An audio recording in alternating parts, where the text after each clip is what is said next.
சீமான் இதுக்கு நான் என்ன பண்ண போறேன் பார்க்கல. மேபி அவருக்கு சான்ஸ் கொடுத்து பாருங்க. வேற எதுனா சீமான் என்னடா காரணம் சீமான் சொல்ல? சீமான் அப்படி சொல்ல என்னடா காரணம்?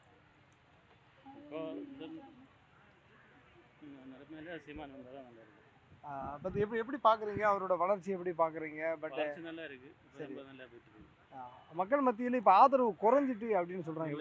கூட்டிட்டு தான் இருக்கு. சரி, விஜய் வந்த பிறகு அந்த ஆதரவு குறைஞ்சிட்டுங்கிறாங்க. இல்ல விஜய்க்கு ரசிகர் கூட்டம். சீமானுக்கு புரட்சி. சரி, கூட்டம் எப்படி பாக்குறீங்க? இன்னும் வந்து 2 பேர் இருக்காங்க. இன்னொருத்தர் வந்து எடப்பாடி, இன்னொன்னு ஸ்டாலின். எல்லாம் ஆண்டுட்டே இருக்காங்க. எந்த பிரயோஜனமும் இல்லை. சீமானுக்கு ஒரு வாய்ப்பு கொடுத்தா நல்லா இருக்கும். சிஎம் வருவார். விஜய், ஸ்டாலின், எடப்பாடி, சீமான். விஜய் அப்படி சொன்னா என்ன காரணம்? இது வரைக்கும் 2 கட்சியாக மாறி வந்தாங்க. அவங்க இத்தனை வருஷம் 60-70 வருஷம் ஆண்டாங்க. இன்னும் மக்களுக்கு அடிப்படை தேவை எல்லா கிராமத்தில் கூட நம்ம போய் சேரணும். அரசாங்கம் நினைச்சா என்ன வேணா பண்ண முடியும். இப்போது எல்லா ஊர்லேயுமே வந்து புது பஸ் ஸ்டாண்டு கட்டுறாங்க. ரிங் ரோட்லாம் புதுசாக போகிறாங்க. அதெல்லாம் பார்த்தோம்னா நிறைய கிராமத்தை அழிச்சு கிராமத்துக்காரங்களுக்கே அடையாளம் தெரியாத அளவுக்கு போடுறாங்க. அந்த அளவுக்கு பவர் வச்சுருக்காங்க.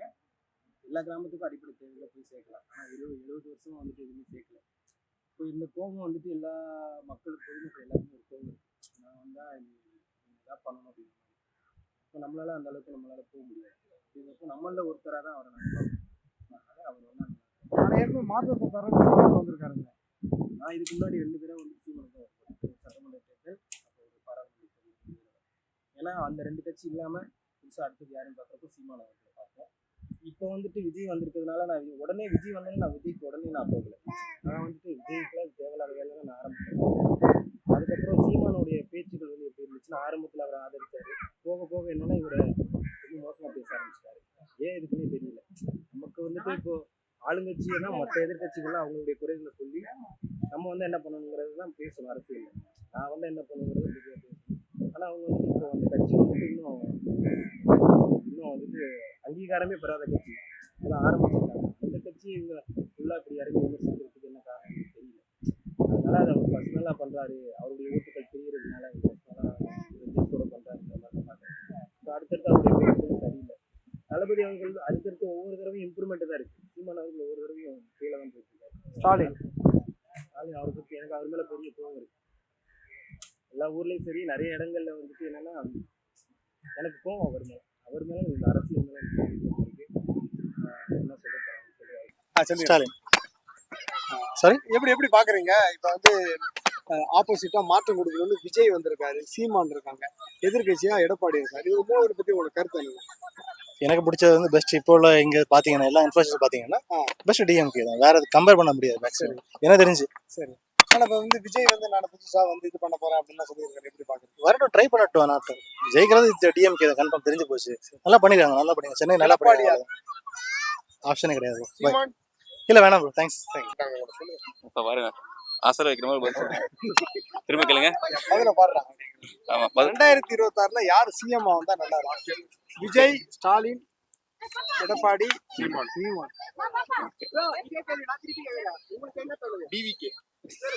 நான் வந்து நல்லா இருக்கு நினைக்கிறேன். நீங்க நினைக்கிறீங்க? எல்லாரும் ஓட்டு போடுறீங்க எனக்கு.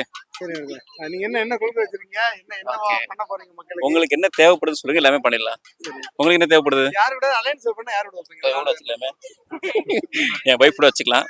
அப்புறம் நாளைக்கு நானும் ஒரு எம்ஜிஆர் மாதிரி, அவங்க ஜெயலலிதா மாதிரி இருந்துக்கலாம். சசிகலா யாரும் இல்லை இப்போ வரைக்கும். வேற டிவிக்கேல நிறைய தெரியல, இப்பதான் வந்திருக்காப்புல. என்ன பண்ண போறாருன்னு போதான் தெரியும். எடப்பாடி ஆல்ரெடி பார்த்தாச்சு. ஸ்டாலின் அவர் இப்பதான் இருக்காரு. அது என்னென்ன பண்ணிருக்காருன்னு உங்களுக்கு தெரியும். அதுல பாசிட்டிவ் நெகட்டிவ் பார்த்துட்டு நீங்க அதுக்கு ஓட்டு போட்டுக்கோங்க.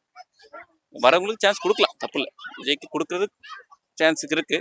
ஏன்னா விஜயகாந்த் வந்தார் நடுவில், ஆப்போசிஷன் தான் நின்று போனாரு. அது மாதிரி இவர் தான் நல்லது பண்ணா நல்லா தான் இருக்கும். வாய்ப்பு கொடுக்கலாம் நினைக்கிறீங்க? புதுசா வர்றதுக்கு கொடுத்து பார்க்கலாம். வேண்டாம். எடப்பாடி, ஸ்டாலின் எந்த ஊர்னா நீங்க? புதுக்கோட்டை. சீமான் வந்து என்ன பண்ணுவார்னு நினைக்கிறீங்க? இல்லை ஏதாவது அவரோட பேச்செல்லாம் உங்களுக்கு ரொம்ப பிடிக்குமா? சொல்லுங்க. இந்த மாதிரி 4 பேர் இருக்காங்க, சீமான், விஜய், எடப்பாடி, ஸ்டாலின். யாருமே எனக்கு இன்ட்ரெஸ்ட் இல்லை. என்ன காரணம்? நீங்களா ஒரு ஒரு அரசியல் இப்படி வந்தா நல்லா இருக்குன்னு யாருன்னு நினைக்கிறீங்க? இல்ல 4 பேருமே வர தேவையில்ல. சரி, வேற யாரு? மறுபடியும் காமராஜரே பிறந்து வரட்டும். சரி, அவர் வந்தா ஓகே. காமராஜர் ஆட்சி யாரு கொடுக்க முடியும்னு நினைக்கிறீங்க? நீங்களே உங்க மனசை தொட்டு சொல்லுங்க. அப்படி யாருன்னா கொடுப்பாங்களா இப்போ? சீமான். தாத்தான்றாரு சீமான்.